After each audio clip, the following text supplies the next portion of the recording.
अस्सलामुअलैकुम स्टूडेंट, उम्मीद करती हूँ आप सब खैर आफियत से होंगे। This is me Umme Aman. Student, आज की इस वीडियो में हम अपने चैप्टर सपोर्ट एंड मूवमेंट के वन शॉट लेक्चर को डिस्कस करेंगे। आज की इस वीडियो में इंशाल्लाह हम सारे कॉन्सेप्ट को क्लियर करने की कोशिश करेंगे जो कि रिलेटेड है हमारे चैप्टर सपोर्ट एंड मूवमेंट के साथ। सही है स्टूडेंट। नाउ सबसे पहले अगर हम समझें सपोर्ट एंड मूवमेंट को, तो जैसा आपको पता है सपोर्ट का मतलब होता है सहारा और मूवमेंट का मतलब होता है हरकत। ठीक है, यानी हमारी बॉडी की मूवमेंट और हमारी बॉडी का सपोर्ट। हमारी बॉडी को किस चीज से सपोर्ट करके रखा है और हमारी बॉडी की किस तरीके से मूवमेंट हो रही है, इन सारी चीजों को हम समझेंगे। सही है स्टूडेंट। तो अगर सबसे पहले हम बात करें सपोर्ट की, so the human skeleton is the support of our body. हमारी बॉडी और हमारी बॉडी की जो मूवमेंट है उसका जो सपोर्ट है दैट इज ह्यूमन स्केलेटन। हमारा स्केलेटन जो है स्टूडेंट, यानी हमारी इंटरनल बॉडी का जो ढांचा है बेसिकली स्केलेटन, वो हमारी पूरी बॉडी को सपोर्ट कर रहा है और मूवमेंट फराहम कर रहा है। ठीक है, अब हमारी बॉडी का जो स्केलेटन है स्टूडेंट, वो किससे मिलकर बना है, वो क्या है? तो अगर हम ह्यूमन स्केलेटन की बात करें, सो the human skeleton provide structural support. Human skeleton structural support फराहम करती है। स्ट्रक्चरल सपोर्ट से क्या मुराद, यानी बॉडी की साख्त को बनाने में सहारा देती है, बॉडी की साख्त को सपोर्ट कर रही है। सही है। नाउ ये साथ ही प्रोटेक्ट भी करती है इंटरनल ऑर्गन्स को, क्योंकि अगर ह्यूमन स्केलेटन नहीं होगा तो हमारी बॉडी के अंदर मौजूद जो ऑर्गन्स हैं जैसे लंग्स, ठीक है, हार्ट, लीवर, ये सारे ऑर्गन प्रोटेक्ट नहीं हो पाएंगे। तो इनको प्रोटेक्ट करने के लिए भी कौन यहाँ पर मौजूद है, स्केलेटन सिस्टम मौजूद है। ठीक है, अब ये जो ह्यूमन स्केलेटन है स्टूडेंट, ये अलाउ करता है मूवमेंट में, यानी सपोर्ट के साथ साथ ये मूवमेंट में भी यही ह्यूमन स्केलेटन मदद दे रहा होता है। ठीक है, तो सपोर्ट एंड मूवमेंट दोनों कौन करवा रहा है, ह्यूमन स्केलेटन करवा रहा है। ठीक है, तो स्केलेटन चाहे वो ह्यूमन की बॉडी में हो, किसी भी लिविंग ऑर्गेनिज्म की बॉडी में हो, तो ये स्केलेटन क्या करता है, बॉडी को एक स्ट्रक्चरल सपोर्ट फराहम करता है, एक उसको साख देता है, एक स्ट्रक्चर देता है, उसको मूवमेंट करने में भी, यानी पूरी बॉडी को लोकोमोशन में मदद दे रहा होता है। ठीक है स्टूडेंट। तो अगर हम इस स्केलेटन की बात करें तो ये पूरा ढांचा स्केलेटन बना किससे होता है, it consist of 206 bones in adults. तो बेसिकली ये स्ट्रक्चर, ये स्केलेटल जो है, ये बोन्स से मिलकर बनता है, हड्डियों से मिलकर बनता है। तो ये बेसिक बात है जो कि आपको पता है। हम जस्ट यहाँ पे समझ रहे हैं कि ह्यूमन स्केलेटन क्या चीज फराहम कर रहा है। ये फराहम कर रहा है सपोर्ट, ये फराहम कर रहा है प्रोटेक्शन, ये फराहम कर रहा है स्ट्रक्चर। ठीक है, और बेसिकली अगर हम ह्यूमन स्केलेटन की बात करें अडल्ट्स की, ठीक है, हम अभी किसी छोटे ह्यूमन स्केलेटन की बात नहीं करें, यानी अगर कोई बच्चा है, ठीक है, अभी वो अडल्ट नहीं हुआ, जवान नहीं हुआ, तो उसके जो बोन्स होते हैं वो ज्यादा होते हैं एक अडल्ट के बोन से। ठीक है ना, बाद में वो बोन्स जो है ना वो क्या हो जाते हैं, वो बोन्स आपस में फ्यूज होते हैं। ठीक है, और इन अडल्ट बोन अगर हम देखें तो वो 206 यानी 206 हड्डियां जो है वो रह जाती हैं। ठीक है, तो 206 हड्डियों का मिलके एक स्केलेटल सिस्टम होता है, एक ढांचा होता है जो कि हमारी बॉडी को मूवमेंट फराहम कर रहा होता है। सही ना। अब अगर हम इस बोन्स की बात करें जो कि मेजर इंपॉर्टेंट है, क्योंकि यही बोन्स मिलके एक पूरा स्केलेटल सिस्टम बना रहा है। सही, तो अगर हम बोन्स की बात करें, structure of bones, bones have a hard outer layer. Bones अगर हम देखें तो उसके बाहर एक हार्ड आउटर लेयर होती है। ठीक है, कॉम्पैक्ट बोन कहते हैं इस आउटर लेयर को। हम क्या कहते हैं स्टूडेंट, कॉम्पैक्ट बोन कहते हैं। And a spongy inner layer, और स्पंजी इनर लेयर होती है, अंदर उसके स्पंजी लेयर होती है। ठीक है, स्पंजी बोन कहते हैं हम उसे। The central cavity consist bone marrow. अब बोन्स को अगर हम देखें, एक लॉन्ग बोन को देखें, ठीक है, ये हमारे पास एक बोन का स्ट्रक्चर है। सही, अब इस बोन में हमारे पास टोटल एक लॉन्ग बोन में 3 पार्ट होते हैं स्टूडेंट। ठीक है, 3 पार्ट कॉन्सिस्ट करता है ये बोन। सही, एक दरमियान वाला पार्ट होता है, इस दरमियान वाले पार्ट में सेंट्रल कैविटी में क्या मौजूद होते हैं, बोन मैरो मौजूद होते हैं। ये बोन मैरो रिस्पॉन्सिबल होते हैं ब्लड सेल्स की प्रोडक्शन में। यानी जितने ब्लड सेल्स बनते हैं वो उसे बोन मैरो बना रहा होता है। अब हमारी इस बोन में बेसिकली दो तरीके के बोन मैरो होते हैं, एक येलो बोन मैरो और एक रेड बोन मैरो होते हैं, ठीक है। स्पंजी बोन जो होती है स्टूडेंट, बेसिकली उसका अगर हम इंटरनल स्ट्रक्चर देखें तो उस स्पंजी बोन के अंदर बेसिकली ओस्टियोन मौजूद होते हैं, ठीक है। उस ओस्टियोन में बेसिकली कुछ लिविंग सेल्स होते हैं। लिविंग सेल से मुराद है बेसिकली वो सेल्स जो कि मुसलसल ग्रो कर रहे होते हैं, ठीक है। नाउ अगर मुसलसल लिविंग सेल ग्रो करेंगे तभी वो सेल्स के इंजरीज को या अगर कोई बोन फ्रैक्चर हो गई है तो उसको रिकवर करने में मदद देंगे।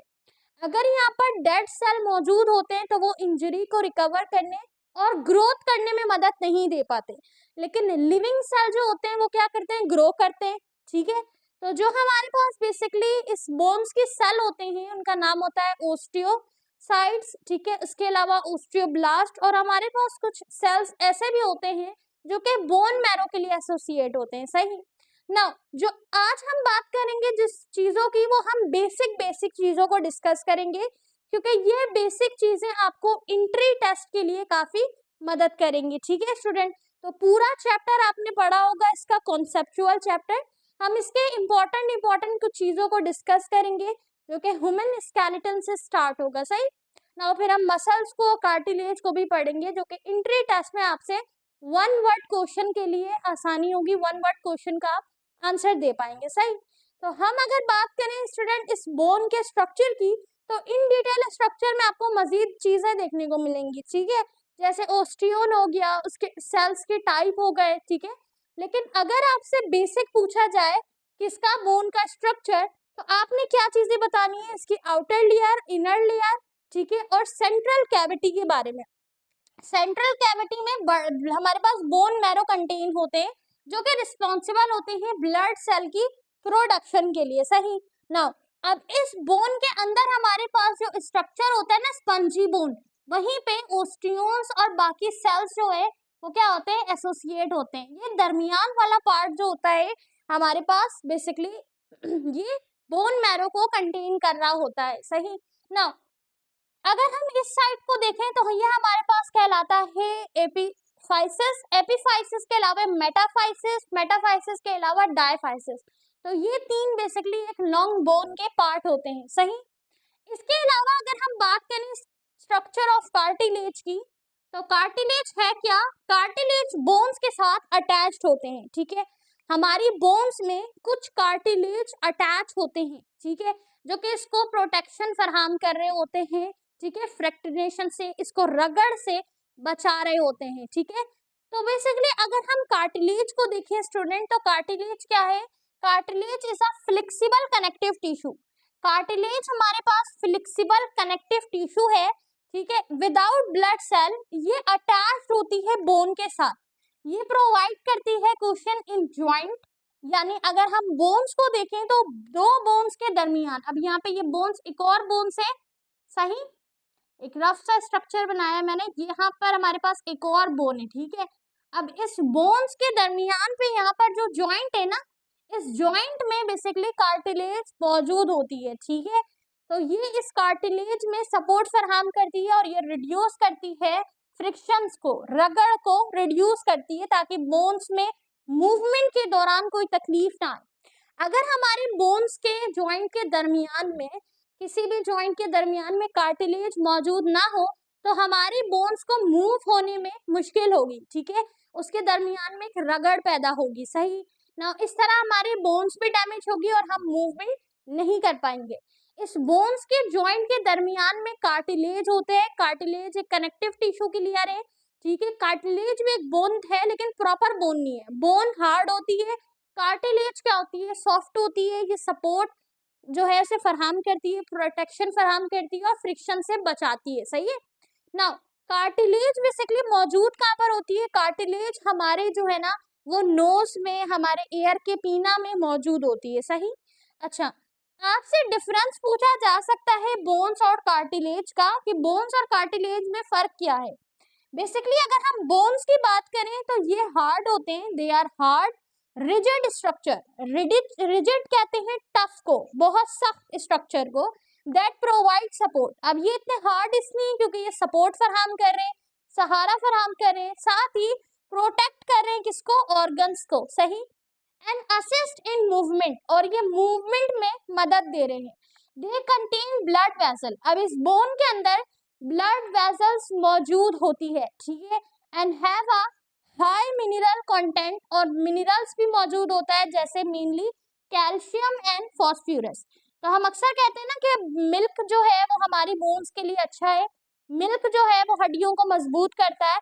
मिल्क के अंदर कैल्शियम होता है, और कैल्शियम चूंकि ज्यादा कंटेन होते हैं हमारे बोन्स के अंदर, ठीक है, जो बोन्स को मिनरल ऐसा फराहम कर रहे होते हैं मूवमेंट में, ठीक है ना।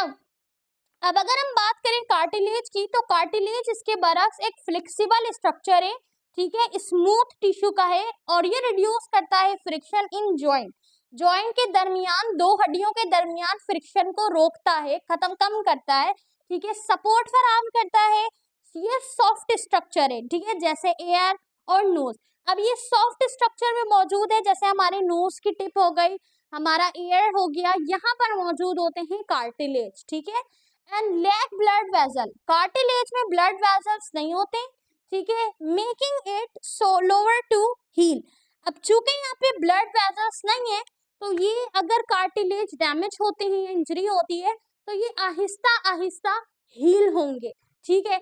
इसके बनिस्बत जो हमारे पास बोन्स हैं, अगर उनमें कोई प्रॉब्लम आ जाए, वो डैमेज हो जाए, फ्रैक्चर हो जाए, या जो है इंजरी हो जाए, तो वो क्या होते हैं, जल्दी हील होते हैं कार्टिलेज के बनिस्बत, ठीक है स्टूडेंट। तो ये बेसिक डिफरेंस था कार्टिलेज और बोन्स के दरमियान।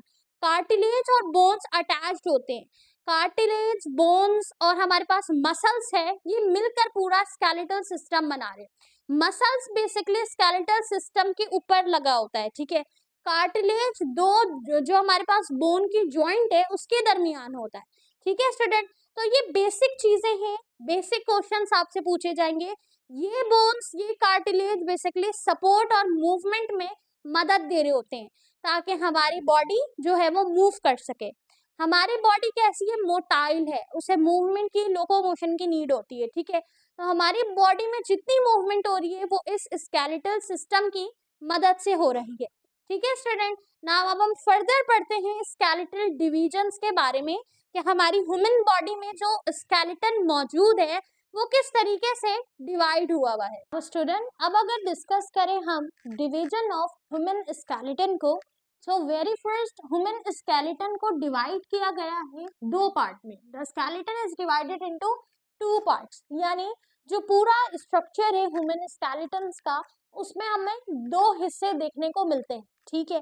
कंप्लीट दो डिविजन्स है, डिफरेंट बोन्स है, डिफरेंट जॉइंट है, ठीक है स्टूडेंट। बोन का जो स्ट्रक्चर होगा वो वही रहेगा, ठीक है स्टूडेंट, उसमें लिविंग सेल्स मौजूद होंगे, लेकिन बॉडी के जो स्ट्रक्चर है, बॉडी की जो मूवमेंट है, लोकोमोशन है, उस लिहाज से हमारी बोन्स जो है, हमारा स्केलेटल सिस्टम जो है वो दो हिस्सों में डिवाइड हुआ है, ठीक है। जिसमें सबसे पहला जो हिस्सा है that is axial skeleton. Axial skeleton में जो टोटल नंबर ऑफ बोन्स होती है वो 80 होती है, ठीक है। तो ये चीज आपके लिए इंपॉर्टेंट है, एमसीक्यूज में पूछी जा सकती है कि एक्सल स्केलेटन में टोटल कितनी नंबर्स ऑफ बोन्स होती हैं। एक्सल स्केलेटन में टोटल 80 नंबर ऑफ बोन्स मौजूद होती हैं, ठीक है स्टूडेंट। अच्छा, एक्सल स्केलेटन के अगर हम बोन्स के पार्ट को देखें, तो इसमें हमारे पास स्कल, वर्टिब्रल कॉलम और रिब केज आ जाता है, ठीक है। यानी जो हमारे स्ट्रक्चर में, हमारे स्केलेटल सिस्टम में जो हमारा स्कल है, कंप्लीट स्कल, आगे से भी, पीछे से भी, लेफ्ट और राइट से भी कंप्लीट स्कल, इसमें जितनी बोन्स अटैच है वो सारी बोन्स। इसके साथ ही हमारी जो बैक बोन है, रीढ़ की हड्डी है, वर्टिब्रल कॉलम जिसे हम कहते हैं, तो वो कंप्लीट वर्टिब्रल कॉलम, उसमें डिफरेंट बोन्स आती हैं, ठीक है। इसके साथ ही हमारी रिब केज, ठीक है। रिब केज में हमारे पास एक बोन होती है स्टर्नम, ठीक है, जिसके साथ रिब केज अटैच होता है। तो रिब केज यानी जो हमारी पसलियां हैं, तो ये सारा जो हिस्सा है हमारे स्ट्रक्चर का, स्केलेटन का, वो बेसिकली एक्सल स्केलेटन में आते हैं, ठीक है स्टूडेंट। अच्छा, दूसरा पार्ट जो है that is appendicular skeleton. Appendicular skeleton में जो टोटल नंबर ऑफ बोन्स होती है student that is 126 bone. 126 bones मौजूद होती हैं, ठीक है। अब आप इस 126 और 80 को प्लस करोगे तो एक अडल्ट बोन हमारे पास कितनी होगी, 206 होगी, सही। अपेंडिकुलर स्केलेटन में हमारे पास दो पार्ट आते हैं, एक पेक्टोरल गडल और एक पैल्विक गडल। पेक्टोरल गडल यानी कि हमारे पास जो आर्म्स है, ठीक है, यानी हमारे लेग, हमारे लिम्स बेसिकली जो होते हैं, हाथ पांव, वो बेसिकली पेक्टोरल गडल और पैल्विक गडल कहलाते हैं। तो हमारी बॉडी का जो ये हिस्सा है यानी हमारे शोल्डर्स, ठीक है, शोल्डर्स से हमारी जो बोन्स हैं वो सारी आती है अपेंडिकुलर स्केलेटन में, ठीक है। इसके अलावा हमारी कमर से लेके हमारे जो पैल्विक गर्डल है वो कंप्लीट आता है बेसिकली किसमें, हमारे अपेंडिकुलर में, ठीक है स्टूडेंट। तो ये बेसिकली जो पैल्विक गर्डल और पेक्टोरल गर्डल है यानी हमारे हाथ और पैर, ठीक है, इनके बोन्स को हम किसमें देखेंगे, अपेंडिकुलर स्केलेटन में देखेंगे। तो अगर हम देखें जैसे फॉर एग्जांपल ये एक ह्यूमन बीइंग है, ठीक है, एक बॉडी है, सही। अब इस बॉडी में बेसिकली स्टूडेंट ये जो दरमियान वाला हिस्सा है, स्कल से लेके पूरी रिब केज तक, तो ये हिस्सा जो है वो एक्सल स्केलेटन होता है, राइट। अब यहाँ पर जो बेसिकली हमें शोल्डर्स और ये लेग जो देखने को मिल रहे हैं, ये पार्ट आता है अपेंडिकुलर स्केलेटन में। ये छोटी छोटी चीजें आपसे एमसीक्यूज में पूछी जा सकती हैं, ठीक है। पैल्विक गर्डल में स्टूडेंट हमारे क्या आ जाते हैं, शोल्डर्स आ जाते हैं, लिम्स आ जाते हैं, ठीक है। और हमारे पास पेक्टोरल गर्डल में क्या आते हैं, हमारे लेग्स आते हैं, हमारे लिम्स आते हैं। तो हाथ और पैर को हम in term of biology limbs कहते हैं, ठीक है। एक फोर लिम्ब कहलाता है और एक हिंड लिम्ब कहलाता है, सही है। फोर लिम्ब हमारे दोनों हाथ है और हिंड लिम्ब हमारे दोनों पैर है, ठीक है स्टूडेंट। तो ये पूरा जो हमारे पास बोन्स है और स्केलेटल सिस्टम का स्ट्रक्चर है, ये अपेंडिकुलर में आता है, सही। स्केलेटल सिस्टम जो हमारा बेसिकली हमारे रिब केज है, पसलियां जो है हमारी, हमारा वर्टिब्रल कॉलम यानी बैकबोन जो है रीढ़ की हड्डी, और हमारा स्कल, हमारी पूरी खोपड़ी, पूरा सर, ये हिस्सा आता है हमारे एक्सल स्केलेटन में, ठीक है स्टूडेंट। नंबर ऑफ बोन्स आपने याद रखनी है, 80 बोन्स मौजूद है स्केलेटल सिस्टम में, एक्सल में, और 126 जो है वो अपेंडिकुलर स्केलेटल सिस्टम में मौजूद है, ठीक है। अच्छा, अब इन सारे बोन्स का डिफरेंट फंक्शन है डिफरेंट लोकेशन के लिहाज से, ठीक है। जैसे अगर हम बात करें एक्सल स्केलेटन की, तो इसमें जो स्कल मौजूद है यानी हमारा सर, हमारी जो खोपड़ी है, आगे का हिस्सा भी और बैक वाला भी, साइड वाला भी, दोनों, ये बेसिकली प्रोटेक्ट कर रहा होता है हमारे ब्रेन को, ठीक है। तो हमारा ब्रेन बेसिकली स्केलेटल सिस्टम का जो स्कल है उसके अंदर महफूज है और वो जो है इसको प्रोटेक्ट कर रहा है, ठीक है। स्कल जो होता है बेसिकली यानी जो हमारा हेड की जो हमारी कवरेज है, हमारे ब्रेन की कवरेज है, स्कल जो है वो बहुत हार्ड होता है, ठीक है। इसकी कोई मूवमेंट नहीं होती, ठीक है, स्कल की मूवमेंट नहीं होती। आगे हम टाइप्स पढ़ेंगे तो उसमें समझेंगे कि कौन सी बोन यहाँ पर है, ठीक है। तो इसकी मूवमेंट नहीं होती, हमारी बॉडी मूव करती है, हमारा सर जो हम बेसिकली मूव करते हैं, गर्दन आगे पीछे करते हैं, तो ये हमारे बैक बोन जो है वो मूव कर रही है, हमारा जो स्पाइनल कॉर्ड है वो मूव कर रहा है, लेकिन स्कल मूव नहीं करता इंडिविजुअल, ठीक है। तो ये हमारा स्कल जो है बेसिकली ये प्रोटेक्ट कर रहा है ब्रेन को, सही। इसके अलावा अगर हम वर्टिब्रल कॉलम की बात करें स्टूडेंट, तो ये सपोर्ट करती है बॉडी को। वर्टिब्रल कॉलम पूरा बेसिकली सपोर्ट कर रहा होता है बॉडी को। वर्टिब्रल कॉलम बैकबोन है। अगर कभी खुदा ना खास्ता किसी के साथ हादसा हो जाए, उसकी वर्टिब्रल कॉलम टूट जाए, रीढ़ की हड्डी, तो वो बंदा कंप्लीटली पैरालाइज हो जाता है, यानी वो मोहताज हो जाता है, ठीक है, क्योंकि जो बैकबोन है वो पूरी बॉडी को सपोर्ट कर रही है। तो हमारे पैरों की मूवमेंट, हाथ की मूवमेंट, बॉडी की मूवमेंट बैकबोन के साथ ही एसोसिएट है, ठीक है।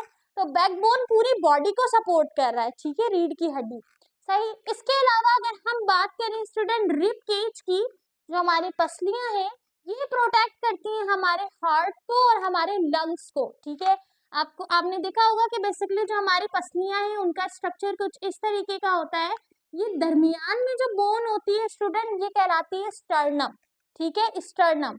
इसके अलावा इस तरीके से 12 पेयर्स हमारे पास, पेयर में जो रिब्स है यानी कि जो पसलियां हैं वो मौजूद होती हैं, ठीक है। अब इन्हीं रिब केज के अंदर जो है बेसिकली वो हमारा लंग्स होता है, हमारा ऑर्गन लंग्स मौजूद होता है, ठीक है। तो ये बेसिकली जो रिब्स है ये प्रोटेक्ट कर रही होती हैं किसको, हमारे लंग्स को और हमारे हार्ट को। ठीक है स्टूडेंट। अच्छा, अगर हम बात करें पेक्टोरल गर्डल और पेल्विक गर्डल की, यानी अपेंडिकुलर स्केलेटल सिस्टम की, तो ये इंक्लूड्स होते हैं the bones of arms, legs and girdles. तो हमारे आर्म्स, लेग्स, अच्छा आर्म और लेग्स तो समझ आ गया, कंप्लीट आर्म दोनों साइड और कंप्लीट लेग। गर्डल्स की बात करें तो ये जो गर्डल्स हैं जिन्होंने ज्वाइन करके रखा है, हमारे हाथ की गर्डल्स और ये जो हमारे यहाँ से पैर जो अटैच है, ये गर्डल जो है बेसिकली इनकी जो बोन्स है वो एसोसिएट होती हैं। ठीक है, ये एनेबलिंग करवाते हैं, एनेबल कराते हैं मूवमेंट और फ्लेक्सिबिलिटी में। ठीक है स्टूडेंट।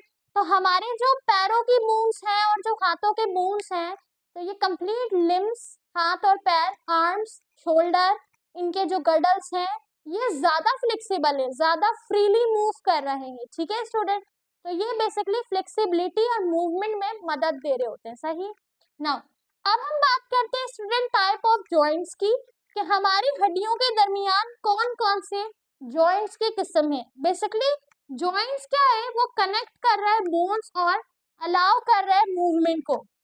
मैंने आपको पहले भी बताया था कि अगर एक बोन है स्टूडेंट, ठीक है, तो इस बोन के और दूसरी बोन के दरमियान में क्या होता है, कार्टिलेज होता है, राइट। ये कार्टिलेज इसको प्रोटेक्शन फराहम करता है और रिड्यूस करता है किसको, फ्रिक्शंस को, रगड़ को रिड्यूस करता है, ताकि बोन्स डैमेज ना हो, फ्रैक्चर ना हो। ठीक है, और मूवमेंट आसानी से हो ना। इसी कार्टिलेज के साथ बेसिकली यहाँ पे क्या है, ज्वाइंट है। ठीक है, तो ज्वाइंट की डिफरेंट टाइप होती है। सही। तो अगर हम ज्वाइंट की टाइप देखें तो यहाँ पे मैंने 3 टाइप लिखी है। सबसे पहले fibrous joint. Fibrous joint basically इसमें कोई मूवमेंट नहीं होती, नो मूवमेंट। हड्डी एक दूसरे के साथ ज्वाइंट तो है लेकिन मूवमेंट नहीं कर रही। सही है। तो इसके एग्जाम्पल में आता है स्कल। तो फाइब्रस ज्वाइंट जो है वो कहाँ पर है, हमारे स्कल में मौजूद है। तो हमारा जो स्कल है स्टूडेंट, इसमें ज्वाइंट है, डिफरेंट बोन्स हैं। स्कल की पूरी एक बोन नहीं है, स्कल में डिफरेंट बोन मौजूद है। ठीक है, एक हमारे पास हाइड बोन होती है जो यू शेप की होती है। ठीक है, जो सेंटर में, इसके अलावा क्या करती है, अटैच कर रही होती है हमारे ब्रेन को स्पाइनल कॉर्ड के साथ। सही स्टूडेंट। तो यहाँ पर बेसिकली जो स्कल मौजूद है इसके साथ डिफरेंट बोन्स ज्वाइंट है, लेकिन क्या ये मूवमेंट नहीं कर रहे। सही। तो नो मूवमेंट, वो बेसिकली ज्वाइंट हमारे पास कहलाता है फाइब्रस ज्वाइंट। स्कल की एग्जांपल है। इसके अलावा दूसरी टाइप है ज्वाइंट की, कार्टिलेजियस ज्वाइंट। ये लिमिटेड मूवमेंट करवाती है। इसमें एग्जांपल आती है वर्टिब्रा की, यानी वर्टिब्रेट की जो मूवमेंट है वो लिमिटेड है। वर्टिब्रेट हर वक्त मूवमेंट नहीं करता, लिमिटेड मूवमेंट करता है। ठीक है, जैसे आपने देखा है हम अपनी बॉडी को हल्का सा लेफ्ट की तरफ लेके जाएंगे, पीछे की तरफ लेके जाएंगे, बैक की तरफ लेके जाएंगे, फ्रंट की तरफ झुकाएंगे, तो हमारे जो बैकबोन है वो एक हद तक फोल्ड हो सकती है ना, हद से ज्यादा तो नहीं कर सकते हम। तो यहाँ पे लिमिटेड मूवमेंट है, राइट। बिल्कुल इसी तरीके से अगर हम बात करें साइनल जॉइंट की, थर्ड टाइप है जॉइंट की साइनल जॉइंट। ये फ्री मूवमेंट, यानी हमारे नी और शोल्डर। तो हमारे शोल्डर्स का जो जॉइंट है स्टूडेंट और हमारे नी यानी हमारे घुटनों का जो जॉइंट है, तो हम क्या करते हैं, फ्रीली मूव करते हैं अपने हाथ पैर को ऊपर नीचे, सही प्रॉपर्ली मूव कर सकते हैं, फ्री मूवमेंट हो रही है। ठीक है, तो 3 डिफरेंट टाइप की जॉइंट है। जॉइंट बेसिकली जो है ना वो मूवमेंट में मदद दे रही है, जॉइंट फ्लेक्सिबिलिटी फराहम कर रही है। ठीक है, तो हर जॉइंट अपने हिसाब से मूवमेंट करवाएगी। सही ना। इसके अलावा कुछ कॉमन डिसऑर्डर है स्केलेटन की, अगर हम उसे समझें तो सबसे इंपॉर्टेंट हमारे पास ये डिसऑर्डर बेसिकली होते क्यों है, इनका सेवरल रीजन है। विटामिन की डेफिशिएंसी की वजह से, कैल्शियम की कमी की वजह से, प्रॉपर डाइट ना होने की वजह से, कोई इन्फ्लेमेशन होने की वजह से, डैमेज होने की वजह से, इस तरीके के डिसऑर्डर देखने को मिलते हैं। अगर कोई हड्डी टूट गई है, ठीक है, तो वो फ्रैक्चर में आएगा, इंजरीज में आएगा। बट हम बात कर रहे हैं डिसऑर्डर्स की, तो डिसऑर्डर में ये 3 डिसऑर्डर है जो अमूमन एमसीक्यूज में पूछे जा सकते हैं। तो मैंने इसीलिए डिसऑर्डर का टॉपिक शामिल किया है। ठीक है, फ्रैक्चर का और इंजरी का शामिल नहीं किया। आप एक बार रीड कर सकते हैं, लेकिन जो हमारे पास एमसीक्यूज बेस्ड क्वेश्चन है उसके लिहाज से अगर हम देखें तो 3 कॉमन डिसऑर्डर होते हैं स्केलेटन के, आर्थराइटिस यानी इन्फ्लेमेशन ऑफ ज्वाइंट, जॉइंट में इन्फ्लेमेशन का होना, जख्म का होना, और ये रीजन कॉज करता है पेन और टफनेस। तो जॉइंट में टफनेस आएगी तो मूवमेंट फ्लेक्सिबल नहीं हो पाएगी और पेन होगा, से ज्यादा तकलीफ होना जोड़ों में, कहते हैं ना जोड़ों में दर्द होना। तो ये बेसिकली जब मजीद इसकी शिद्दत बढ़ती जाएगी तो ये डिसऑर्डर की तरफ जाता जाएगा। सही। इसके अलावा स्टूडेंट ओस्टियोफोर्सिस यानी वीकिंग ऑफ बोन्स, बोन का, हड्डियों का कमजोर होना due to calcium loss, calcium loss की वजह से, ठीक है। प्रॉपर डाइट में कैल्शियम का ना शामिल होना या कैल्शियम लॉस होना, तो ये रीजन बनता है हड्डियों को कमजोर करने का। सही। तो कैल्शियम वाली चीजें, जब हमारी हड्डियों में कोई जो दर्द हो तो हमें कैल्शियम वाली ज्यादा चीजें रिकमेंड की जाती है, ठीक है। इसका रीजन ये है कि हमारे बोन्स को कैल्शियम की ज्यादा नीड होती है, ठीक है। इसके अलावा अगर हम देखें तो रैकेट्स यानी bone deformity due to vitamin D deficiency. अब बॉडी का जो हमारा बोन्स है, उन बोन्स की बेसिकली सही से प्रॉपर डिफॉर्मेट यानी सही से वर्क ना करना या बोन्स का सही से ना डेवलप्ड होना, बनना, ठीक है। तो ये रीजन है विटामिन डी डेफिशिएंसी की वजह से। तो बॉडी में विटामिन डी की बहुत ज्यादा जरूरत है। विटामिन डी को सनशाइन विटामिन भी कहा जाता है, जो नेचुरली हम सूरज की रोशनी से हासिल करते हैं। सही। जो बिल्कुल सुबह सवेरे के टाइम जो धूप निकलती है तो उसमें बेसिकली विटामिन डी हमें मिलती है, तो वो हमारी हड्डियों के लिए बहुत अच्छी होती है, ठीक है। तो इस वजह से बेसिकली अगर विटामिन डी की डेफिशिएंसी हो, ठीक है, तो क्या होती है, हड्डियां वीक होती हैं, डेवलप नहीं होती मजीद। सही स्टूडेंट। तो ये हमारे पास कुछ कॉमन डिसऑर्डर है। सही। तो ह्यूमन स्केलेटन बेसिकली कितने पार्ट्स में डिवाइड हुआ है? 2 पार्ट में। कौन कौन से पार्ट है इसके? Axial skeleton, appendicular skeleton. Axial skeleton में इसके कितने बोन्स हैं? Number of bones, total number of bones 80 है, ठीक है।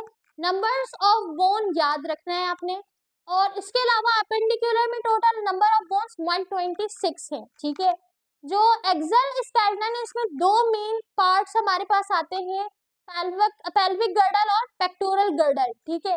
इसके अलावा जो हमारे पास अपेंडिकुलर है, एक्सल स्केलेटन है सॉरी, उसमें स्केलेटल में स्कल आता है, वर्टिब्रल कॉलम आता है और रिब केज आता है, ठीक है स्टूडेंट। रिब केज में हमारे पास सारी रिब्स और स्टर्नम भी शामिल होता है, ठीक है स्टूडेंट। तो ये हमारे पास इस तरीके से स्केलेटल सिस्टम डिवाइड होता है 2 मेजर डिविजन्स में, ठीक है। इसके अलावा जॉइंट्स जो है स्टूडेंट बेसिकली कनेक्ट कर रही होती है 2 बोन्स को, ताकि मूवमेंट फराहम की जा सके और फ्लेक्सिबिलिटी फराहम की जा सके। अब कौन सा बोन, कौन से जॉइंट कितने ज्यादा फ्लेक्सिबल होंगे ये उसकी टाइप्स पे डिपेंड करता है और साथ ही उसके पोजीशन पे भी डिपेंड करता है, ठीक है। तो जैसे अगर हम स्कल की बात करें तो स्कल में इतनी ज्यादा मूवमेंट नहीं होती, तो इसके पास जो जॉइंट की टाइप है वो फाइब्रस है। सही। इसके अलावा आपसे एमसीक्यूज इस तरह भी पूछा जा सकता है कि वो कौन सी हमारे पास जॉइंट की टाइप है जिसमें ज्यादा मूवमेंट नहीं है, ठीक है। तो आपने इस तरीके से भी याद रखना है, ठीक है स्टूडेंट। नाउ अब हम डिस्कस करते हैं मसल्स को, कि हमारे बोन्स के साथ मसल्स किस तरह अटैच हैं और मसल किस तरह अपना रोल प्ले कर रहे हैं। नाउ स्टूडेंट अब हम समझते हैं मसल्स के बारे में, उनकी कुछ टाइप्स के बारे में और उनके कुछ मूवमेंट्स और कॉन्ट्रैक्शंस के बारे में। अगर हम डिस्कस करें मसल्स को तो सबसे पहले समझते हैं कि मसल्स है क्या। मसल इज अ ग्रुप और बंडल ऑफ टिश्यू, यानी टिश्यू का ग्रुप और टिश्यू का बंडल इन द बॉडी, जो कि किसमें हो? बॉडी में हो, यानी बोन्स के साथ अटैच हो, which can contract and relax to produce movement। यानी कि हमारी बॉडी में जो स्केलेटल सिस्टम है या जो बोन्स है उनकी मूवमेंट में बेसिकली मसल्स रोल प्ले कर रहे होते हैं, ठीक है। तो मसल्स टिश्यू का एक बंडल है, टिश्यू का बेसिकली एक ग्रुप है। ये बेसिकली बंडल ऑफ टिश्यू क्या करते हैं? बोन्स के साथ अटैच्ड होते हैं और उन्हें कॉन्ट्रैक्ट करने और रिलैक्स करने में मदद देते हैं, ठीक है स्टूडेंट। तो जैसे हमने डिस्कस किया कि हमारे पास ये जो टिश्यू का बंडल और ग्रुप है ये कॉन्ट्रैक्ट करवा रहा है और रिलैक्स करवा रहा है, तो ये बेसिकली ये कॉन्ट्रैक्शन होती किस तरीके से है अगर हम उसे समझे तो उसके ऊपर एक पूरा मॉडल दिया गया है, ठीक है, जिसे हम कहते हैं sliding filament model of muscle contraction, ठीक है ना। अब ये फिलामेंट्स क्या है इसे पहले समझेंगे तो हमें मॉडल समझने में आसानी होगी। ठीक है, आपने फिलहाल ये याद रखना है कि मसल एक टिश्यू का बंडल है, ग्रुप है टिश्यू का, यानी बहुत सारे टिश्यू मिले हैं तो वो बेसिकली मसल को बनाए।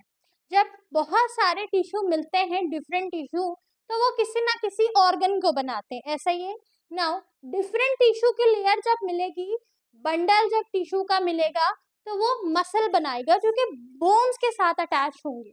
ठीक है स्टूडेंट। अच्छा, अब ये मसल्स ना सिर्फ बोन्स में अटैच होते हैं बल्कि कुछ ऑर्गन्स में भी मौजूद होते हैं। ठीक है, अगर हम बात करें टाइप्स ऑफ मसल्स की, तो हमारे पास बेसिकली 3 मेजर टाइप आती है मसल की, जिसमें से है पहला स्केलेटल मसल, दूसरा है smooth muscle and the last cardiac muscle.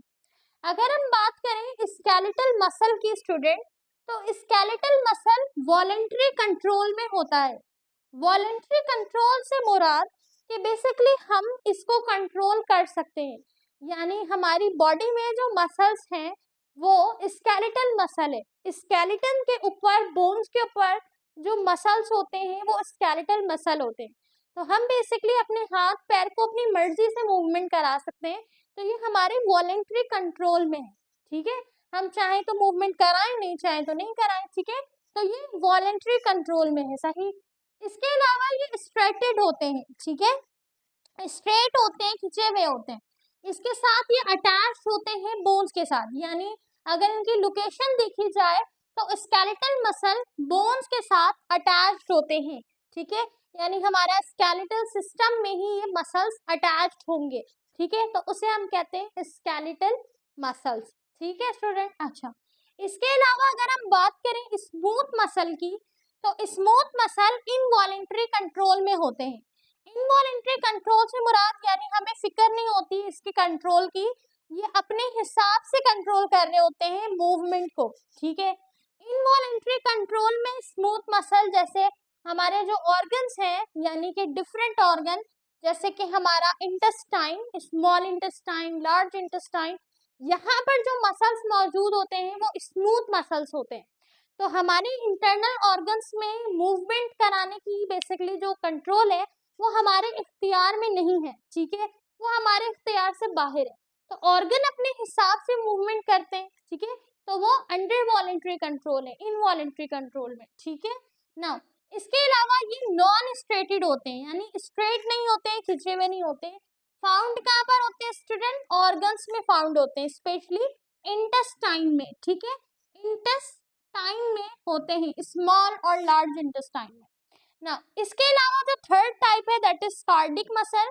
Cardiac muscle again हमारे पास इनवॉलेंट्री कंट्रोल है। कार्डिक मसल भी इनवॉलेंट्री कंट्रोल में आते हैं, यानी हमें टेंशन लेने की जरूरत नहीं है कि इसे कब मूव कराना है कब नहीं।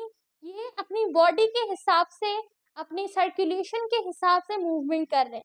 अब यहाँ सर्कुलेशन मैंने क्यों इस्तेमाल किया? बेसिकली कार्डिक मसल हमारे हार्ट में मौजूद होते हैं। ठीक है, हम डिस्कस करते हैं ना कार्डियोलॉजी। ठीक है, कार्डियोलॉजिस्ट, यानी हार्ट को हम इन बायोलॉजी कार्डियो कहते हैं ना। तो कार्डिक मसल बेसिकली हमारे हार्ट में होते हैं। तो हमारे हार्ट जो कि पंपिंग ऑर्गन है, अब इसे कितना जो है पंप करवाना है ये तो बेसिकली हमारे इख्तियार में नहीं है। हमारी बॉडी की जो ब्लड की सर्कुलेशन है उस हिसाब से हमारा हार्ट पंप कर रहा है, राइट। तो यहाँ पर जो मसल्स है कार्डिक मसल, उनकी मूवमेंट हमारे कंट्रोल में नहीं है, वो इनवॉलेंट्री कंट्रोल में आती है। ठीक है, ये छोटी छोटी चीजें अपने जहन में रखिएगा। आपसे एमसीक्यूज में पूछा जा सकता है कि कौन से मसल इनवॉलेंट्री है और कौन से वॉलेंट्री है। ठीक है, तो स्केलेटल मसल वॉलेंट्री है क्योंकि उसे हम अपने हिसाब से, अपने इख्तियार से मूवमेंट करा सकते हैं। ठीक है, वो हमारे स्केलेटल सिस्टम हमारे बोन्स के साथ अटैच है, तो इसे हम अपने हिसाब से जो है मूवमेंट करा सकते हैं। लेकिन जो हमारे हार्ट में मसल है स्टूडेंट, यानी हमारे पास जो कार्डिक मसल है वो इनवॉलेंट्री कंट्रोल में, वो हमारे हिसाब से नहीं, वो अपने सर्कुलेशन के हिसाब से मूवमेंट करेंगे। ठीक है, इसी तरीके से स्टूडेंट जो हमारे पास हमारे स्मूथ मसल है, यानी हमारे लार्ज इंटेस्टाइन, स्मॉल इंटेस्टाइन में है, हमारे लिवर्स में जो मसल्स हैं, ठीक है, स्मूथ ऑर्गन्स में। अब ये स्मूथ मसल भी इनवॉलेंट्री कंट्रोल में। ठीक है ना, यहाँ पर लिखा है कुछ structure of skeletal muscle. Structure of skeletal muscle यानी इस मसल का फर्दर कुछ स्ट्रक्चर होता है। सबसे पहले अगर हम इसके स्ट्रक्चर में देखें कि ये किस तरह कंपोज्ड हुआ है, कंपोजिशन को देखें तो ये मेड अप होता है फाइबर्स से। मसल फाइबर्स से मिलके बने हैं। फाइबर सेल यानी कंटेनिंग मायोफाइब्रल्स, मायोफाइबर्स और जितने फाइबर सेल है उनसे मिलके बना है, ठीक है। which are responsible for contraction। अब ये बेसिकली किस लिए मौजूद है बोन्स के साथ, ये मसल्स कॉन्ट्रैक्शन करवाने के लिए मौजूद है, यानी ये रिस्पॉन्सिबल है कॉन्ट्रैक्शन के लिए, ठीक है। इसके अलावा बेसिकली कुछ अल्ट्रा स्ट्रक्चर भी होता है मसल फाइबर का, यानी अगर हम इंडिविजुअल एक मसल फाइबर को देखें, मसल फाइबर सेल से मिलके मसल बना है, ठीक है, जो कि कॉन्ट्रैक्शन करवाएगा। लेकिन अगर हम इंडिविजुअल मसल फाइबर की बात करें, इसके इंटरनल स्ट्रक्चर को देखें तो ये मसल फाइबर कॉन्सिस्ट करते हैं एक्टिन और मायोसिन फिलामेंट में, ठीक है। इनमें मजीद कुछ फिलामेंट्स मौजूद होते हैं, कुछ फाइबर्स की लेयर मौजूद होती है और ये अरेंज होते हैं इन सरकोमर्स में। अब ये सरकोमर्स क्या है, ये बेसिकली फंक्शनल यूनिट है मसल कॉन्ट्रैक्शन का, ठीक है। मसल कॉन्ट्रैक्शन को बेसिकली ये टाइप ऑफ सेल है, फाइबर्स के सेल है जो कि ये कॉन्ट्रैक्शन करवा रहे होते हैं, ठीक है। नाउ स्लाइडिंग फिलामेंट मॉडल की अगर हम बात करें, यानी मसल की कॉन्ट्रैक्शन के लिए एक प्रॉपर मॉडल है, तो बेसिकली ये कॉन्ट्रैक्शन होता किस तरीके से है, ड्यूरिंग कॉन्ट्रैक्शन यानी कॉन्ट्रैक्शन के दौरान मसल्स की जो मूवमेंट है उसमें जो कॉन्ट्रैक्शन आ रही है, रुकावट आ रही है, उसके दौरान एक्टिन एंड मायोसिन जो फिलामेंट्स हैं ये फिलामेंट स्लाइड ओवर यानी एक दूसरे से थोड़ा सा इनकी जो अरेंजमेंट है उसमें फर्क आता है, ठीक है। अब ये जो फर्क है बेसिकली ये क्या करता है, मूवमेंट को प्रोड्यूस कर रहा होता है, ठीक है स्टूडेंट। तो ये मॉडल जो है स्लाइडिंग मॉडल, स्लाइड का वर्ड यहाँ पे हुआ है, क्यों इस्तेमाल हुआ है, क्योंकि ये स्लाइडली इसकी जो पोजीशन है उसमें फर्क आ रहा है, ठीक है स्टूडेंट। तो फिर ये क्या कर रहा है, मूवमेंट प्रोड्यूस कर रहा है, एज अ रिजल्टेंट मूवमेंट को प्रोड्यूस कर रहा है, ठीक है स्टूडेंट। तो जो हमारी बोन्स की मूवमेंट है वो ना सिर्फ बोन्स से, ज्वाइंट से और कार्टिलेज से हो रही है, बल्कि उसके साथ कुछ मसल्स अटैच हैं जो कि उसकी मूवमेंट में मदद फराहम कर रहे होते हैं, ठीक है स्टूडेंट। क्लियर हो गया। तो हमने सबसे पहले डिस्कस किया हमारे ह्यूमन स्केलेटन सिस्टम को, हमारी बॉडी की मूवमेंट, लोकोमोशन को, देन ह्यूमन स्केलेटन के डिविजन्स हैं, ठीक है, एक्सल स्केलेटन और अपेंडिकुलर स्केलेटन, ठीक है, उसमें डिफरेंट नंबर्स ऑफ बोन्स मौजूद है, ठीक है, ऐसे ही है। नाउ उसके अलावा कुछ जॉइंट है जो कि कनेक्ट कर रही हैं एक बोन्स को दूसरे के साथ, दरमियान में कार्टिलेज मौजूद है जो कि बोन्स के बनिस्बत थोड़ा सा सॉफ्ट है, फ्लेक्सिबिलिटी फराहम कर रहा है और फ्रिक्शन को रिड्यूस कर रहा है, ठीक है स्टूडेंट, ताकि मूवमेंट अच्छे तरीके से हो सके, सही। इसके अलावा कुछ मसल्स हैं जो कि group of bundle of tissue है, हमारे बोन्स के साथ अटैच है, जो कि मूवमेंट में और कॉन्ट्रैक्शन और रिलैक्सेशन में मदद दे रहे हैं, ठीक है स्टूडेंट। तो ये कुछ इंपॉर्टेंट टॉपिक है एमसीक्यूज के लिए जो कि आपको इंट्री लेवल में, एमटीकैट लेवल में मदद करेंगे और आप इस टॉपिक से रिलेटेड, इस पूरी वीडियो से रिलेटेड अपने इस चैप्टर को रिवीजन कर सकते हैं। अगर इस टॉपिक से रिलेटेड या इस पूरी वीडियो में कहीं कोई चीज़ आपको समझ ना आई हो, क्लियर ना हुई हो, तो आप कमेंट में ज़रूर पूछ सकते हैं। Take care of yourself, मिलते हैं अगले लेक्चर में। अल्लाह हाफिज।